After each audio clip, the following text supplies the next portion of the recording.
मैं जा रही हूँ मुंबई, म्हणजेच की आत्याकडे मुंबईला टिटवाल्याला घुमायला. म्हणजे माझं थोडंसं काम आहे, सो तिने मला बोलवलेलं आहे आणि मी जाणार आहे. आणि मी ह्यावेळी काहीतरी नवीन एक्सपिरियन्स करणार म्हणजे बाईकवर जाणार आहे बाय रोड. सो मी इथे निघालेली आहे, मस्तपैकी तोंडाला वगैरे बांधलेलं आहे बिकॉज खूप जास्त धूप लागते आणि धुळीची ॲलर्जी होते. सो मी इथे आतंकवादी मूड, पण मी त्याच्यामध्ये फॉरेनर दिसत आहे. सो आय एम ग्लॅड की मी तशी दिसत होते, मस्तपैकी चष्मा वसमा लावून. इथे निडी फाट्यावर आलेलो होतो. क्लायमेट भाई साब, आणि एवढं घाण धूप होती ना, काय धूप खूप होती गाईज, पण व्ह्यू एवढा छान होता ना, मस्तमध्ये ग्रीन ग्रीन झाडे आणि मस्तमध्ये असे नारळाची झाडं वगैरे दिसत होती आणि एकदम स्काय ब्ल्यूइश होता.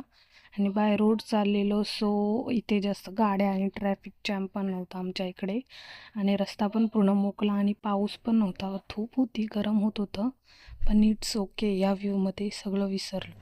रस्त्याने जेव्हा येत होतो ना, तेव्हा आम्ही दोघंच येत होतो, म्हणजे गाड्या बहुतेक रेअरली दिसत होत्या. असे एक दोन अजिबात गाड्या येत नव्हत्या. आणि पूर्ण मोकळा होता रस्ता. आणि हा तर वळण घाट एवढे खतरनाक होते ना, पालीचा घाट आहे हा, म्हणजे की खूप जास्त मोठे वळण. आणि नंतर ह्या माकडाला जेवायला भूक लागली, बोलते गाडी चालवून भूक लागली मला, चल वडापाव खाऊया. म्हणून वडापाव खायला थांबलो, तर तिथं उसाचा रस होता. नंतर फायनली आम्ही कल्याण फाट्यावर पोचलो. खूप जास्त ऊन लागलेलं, म्हणून आम्ही इथे लिंबू सोडा पिला दोघांनी, एक ग्लास. फायनली मी पोचलेली आहे मुंबईला.